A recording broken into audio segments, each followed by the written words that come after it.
Many situations turn into crisis because our innocent brain is deceptively scared about the situation. Today, I'll share with you a method for making your brain believe that you are calm instead of in a crisis.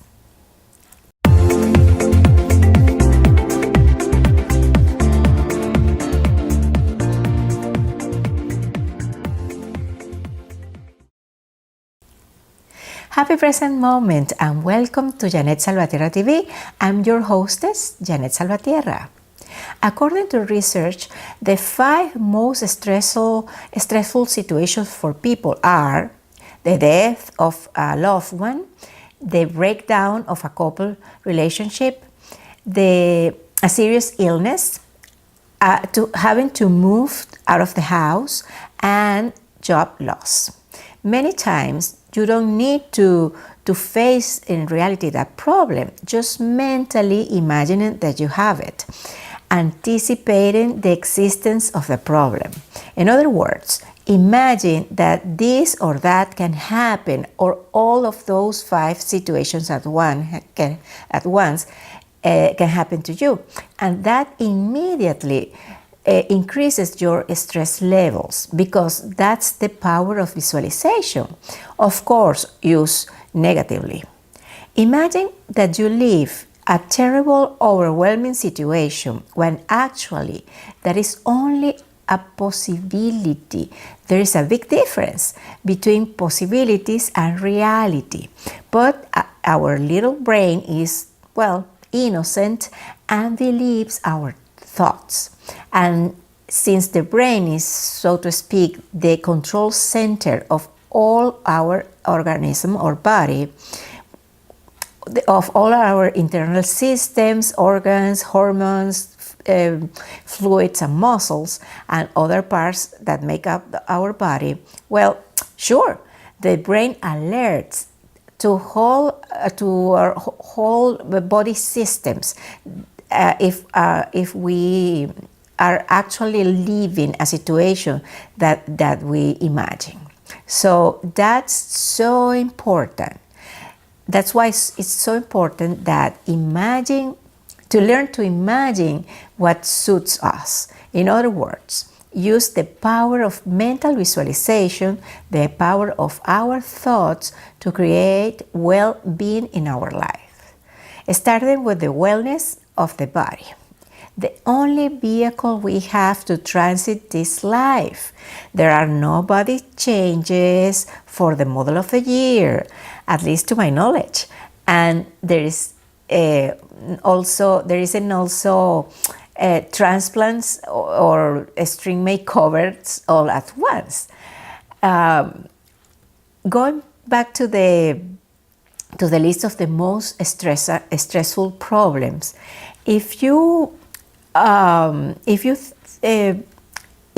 look to that list, there are all possibilities which can originate in the situation like the one we live during the first months of 2020. So that's why this situation can represent a crisis for many people, simply because those people imagine all those stressful problems can happen at once to them or to their loved ones. So that's why it is essential to have resources and tools to strengthen ourselves mentally and therefore protect us from our own catastrophic thoughts. That's what it is about, the strengthening of resilience. A subject that you may know is focused on my work, because increased resilience prepares us to adapt to change, to recover more easily to problems, and even to protect ourselves from the effects of potential problems. That is to say, the problems we imagine, but they are not yet occurred in reality. Today, I want to share with you 2 things, a word and a tool. to protect your brain from the delusion of a crisis. Before, I would like to ask you that you subscribe to this channel. We work every week to bring you new videos on topics that can help you to live happier and to be successful. Subscribe, turn on the notifications by clicking on the little bell, and comment with your opinion about these videos. And you can too propose us themes for future content. Now, I offer you a word or acronym to manage stress during a crisis. The acronym is EPF, Emotions, Passions, and Friendship. The tool is to use EPF every time you start to feel nervous or stressed due to a situation. This simple act will remind you that you should pause and review your stressful thoughts and check you out. That revision equals an introspection, a look inside of you to notice first, what do you feel? That equates to the E for emotions. Name the emotion. Check where in your body you experience that emotion. What is the specific feeling or sensation?